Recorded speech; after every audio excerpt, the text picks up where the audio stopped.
Olá, sejam bem-vindos, sejam bem-vindas à nossa primeira aula do nosso workshop sobre certificação SEBAS. Como eu havia dito no vídeo anterior sobre o nosso cronograma, falaremos da área de assistência social, a certificação SEBAS na educação e na saúde. E para dar início ao nosso primeiro dia de workshop sobre certificação SEBAS, falaremos hoje sobre a certificação no Ministério da Cidadania, vinculado à questão da assistência social. Então vamos lá para a nossa primeira aula. E para dar início à nossa primeira aula, falaremos o que significa o SEBAS. O SEBAS, que é o Certificado de Entidade Beneficente de Assistência Social. É um reconhecimento do governo federal na área de assistência social, educação e saúde, de que aquela entidade presta um serviço filantrópico. E esse reconhecimento traz para as entidades, a princípio, como um dos benefícios mais buscados pelas entidades, que é a imunidade sobre a cota patronal. Toda entidade social que contrata funcionários tem que pagar mensalmente 20% sobre a folha de salário desses funcionários. Tendo o SEBAS, a certificação SEBAS, ela deixa de recolher esses 20%, mais 1% do PIS sobre a folha também. Mas tem outros impostos que a gente falará um pouquinho mais para frente. Mas um dos benefícios imediatos é esse da cota patronal, que ele é muito importante. Para além de parcerias com o poder público pedir, quando os deputados têm aquela verba que pode destinar para uma entidade social, eles pedem também. As parcerias, como eu falei, com o poder público em todas as esferas, municipal, estadual e federal, pede também. A Receita Federal, quando quer doar material para a entidade fazer bazar, eles pedem também a certificação SEBAS, para além de outros momentos que é pedido também. Já vi também questão das entidades sobre a imunidade, sobre produto industrializado, doações de roupas que recebe do exterior também, para ter toda aquela imunidade da taxa de importação também. Então são vários. Então aqui o vídeo ficaria muito pequeno ou ficaria muito extenso para contar tudo o que ele traz de benefício. Mas como eu falei, um dos principais que as entidades buscam é a questão da cota patronal. Então vamos para o nosso segundo tópico.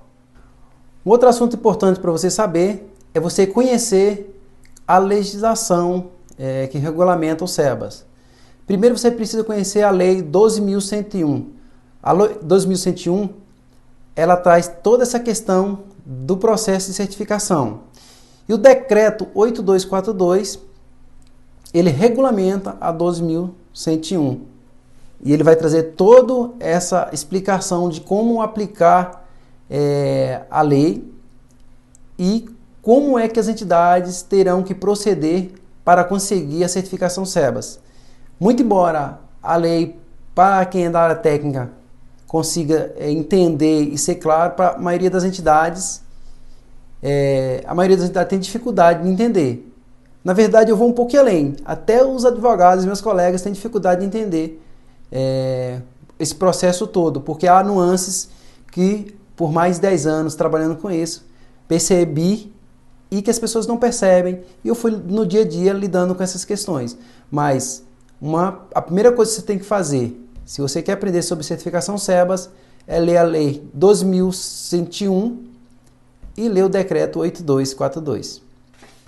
O governo federal, desde 2019, mais ou menos maio de 2019 por aí, passou a exigir que as entidades requeram o SEBAS não mais via correio e não mais presencial no protocolo do Ministério, como era feito antes. Agora ele é feito no portal de serviços, e o portal de serviços, que eu vou colocar aqui ao lado o endereço desse site, exige que a entidade se inscreva naquele portal e lá o requerimento é feito online agora. O nosso próximo tópico é sobre a documentação necessária para requerer o SEBAS. Permita que eu vou ler aqui para vocês qual a documentação necessária para não esquecer nenhuma, para ficar mais fácil e eu não ter que voltar explicando. Vamos lá. O primeiro dos documentos que você precisa ter. Sua entidade precisa estar inscrita, o CNPJ toda legalizada, pelo menos há 1 ano do seu pedido de certificação. E toda a sua documentação apresentada será sempre do ano anterior ao pedido de requerimento. Se você está pedindo agora em 2020, a documentação toda vai ser de 2019. Então, o primeiro documento é a ata de criação da sua entidade. Você precisa daquela ata registrada em cartório. Você precisa da ata também que elegeu o presidente ou a presidente da sua entidade. Todos registrados em cartório. Esses 2 documentos são fundamentais e obrigatórios. Tanto a ata de eleição, onde elegeu o atual presidente ou a presidente, e o estatuto. O outro documento, no site da Receita Federal tem o comprovante do CNPJ. Precisa daquele comprovante também, que vai ter o nome da entidade, a razão social, nome de fantasia, a área de atuação da entidade, a data de criação da entidade. Um outro tópico que é necessário que haja é a questão da inscrição no Conselho Municipal de Assistência Social. Isso eu estou falando para a área de assistência social no Ministério da Cidadania. Porque para outros ministérios, por exemplo, da saúde não precisa, o da educação precisa, da saúde não precisa. Mas para o assistência social no Ministério da Cidadania, precisa do certificado no Conselho Municipal de Assistência Social. E ele também tem que ser do ano anterior. Um outro documento é o relatório de atividades. Não dá para falar tudo sobre o relatório, porque o relatório, se eu fosse explicar ele detalhadamente, demoraria muito aqui. Mas o relatório, onde você coloca suas atividades, objetivos, justificativa, qual o público que você atende, o que você atendeu no ano anterior, quanto que você gastou para atender aquele pessoal todo, aqueles assistidos pela entidade, isso é necessário que tenha no relatório, que é um documento obrigatório também. Da parte contábil, ela é mais tranquila. Você não precisa mostrar todo o balanço social da entidade. Você só precisa mostrar a demonstração do resultado do exercício e as notas explicativas. Isso, para o Ministério da Cidadania, é o documento que eles sempre exigem e para eles é fundamental exatamente para poder esse documento vir segregado, a DRE vir segregada, seja tanto na DRE ou na nota explicativa que segregue, porque quando a entidade atua em mais de uma área, eles querem saber os gastos que é feito e as despesas que é gasta em cada área, para poder saber a preponderância dos serviços. Se sua entidade trabalha com idosos, que está ligado à assistência social também, você precisa fazer a relação dos idosos, demonstrar todos os contratos dos idosos, apresentar para o Ministério. Lembrando que, no caso de entidade que trabalha com acolhimento de idosos, ela precisa comprovar que recolheu no ano anterior somente os 70%. Porque tem entidade que recolhe os 100%, não pode. Tem que recolher 70%. E como é que eu faço?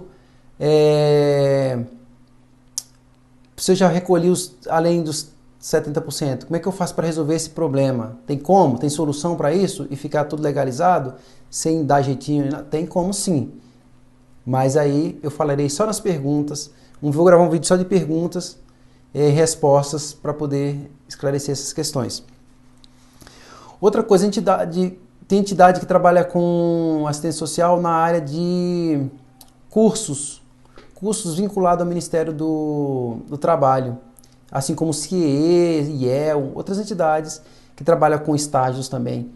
Então, essas entidades, elas precisam de uma inscrição lá no Ministério do Trabalho também, e elas podem ser inscritas no SEBAS também, e eu nas respostas também falarei dessa inscrição para as entidades que atuam basicamente nessa questão de dar cursos. Outro tópico também é com relação ao tempo de análise desse certificado. Se eu dar entrada hoje, com quanto tempo eu terei ele em mãos, em tese em mãos, né? Porque ele não entrega um certificado em mão, mas é a publicação mesmo do Diário Oficial que serve como prova. Em quanto tempo que o Ministério julga esse processo? Na verdade, a legislação que é o decreto 8242, ele dispõe que o Ministério em 180 dias dará uma decisão sobre a sua certificação. Sendo que, nesse período, pode ter diligências, pedido de complementação documental. E a entidade tem que atender no prazo e atendendo no prazo correto e entregando a documentação correta.